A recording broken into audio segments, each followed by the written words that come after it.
Voici Ernie Moses, un maître trappeur cri d'Ismain, qui exprime ses préoccupations durant la consultation virtuelle par l'Agence d'évaluation d'impact Canada. Il vient d'apprendre qu'il ne pourra plus chasser l'orignal sur cette partie de son territoire pendant 30 ans.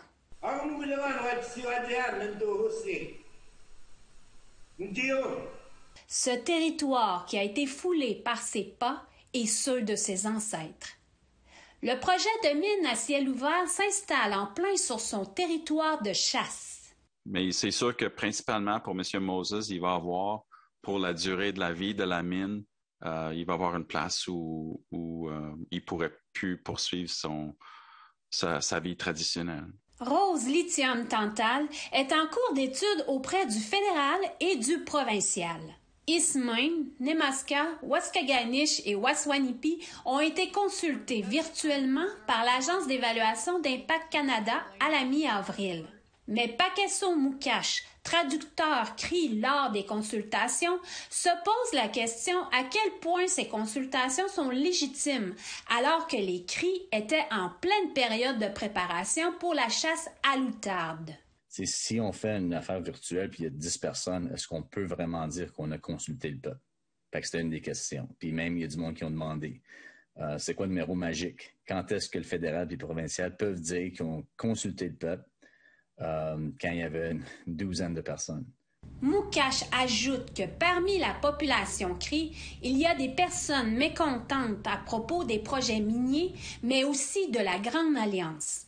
Ça va nous permettre aussi de mettre en valeur l'énorme potentiel minier du nord du Québec, tout en préservant l'environnement. Lancé en 2020, le projet de la Grande Alliance de 4,7 milliards de dollars améliorera les infrastructures pour l'exploitation minière sur le territoire CRI.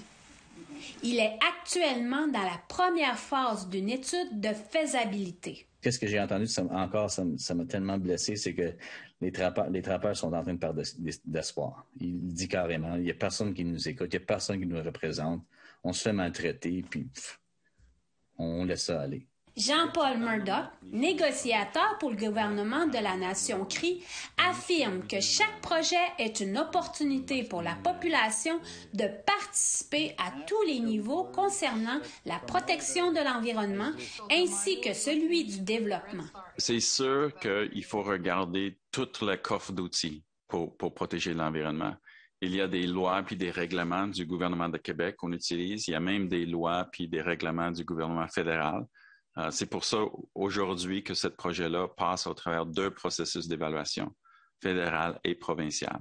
Murdoch ajoute que les audiences publiques provinciales sont terminées, mais il est toujours possible d'envoyer des documents ou ses préoccupations à l'organisme COMEX. Les communautés ou des individus jusqu'au 13 juin, on peut y aller sur le site d'évaluation environnementale fédérale pour trouver, c'est relativement facile. Il reste quelques mois avant que l'Agence d'évaluation d'impact Canada soumette son rapport final au ministère de l'Environnement et du Changement climatique. Mais combien de temps reste-t-il au maître trappeur, Ernie Moses, pour profiter de la quiétude de son territoire de trappe? Chouchane Bacon, Nouvelle nationale d'APTN, Wendake, Québec.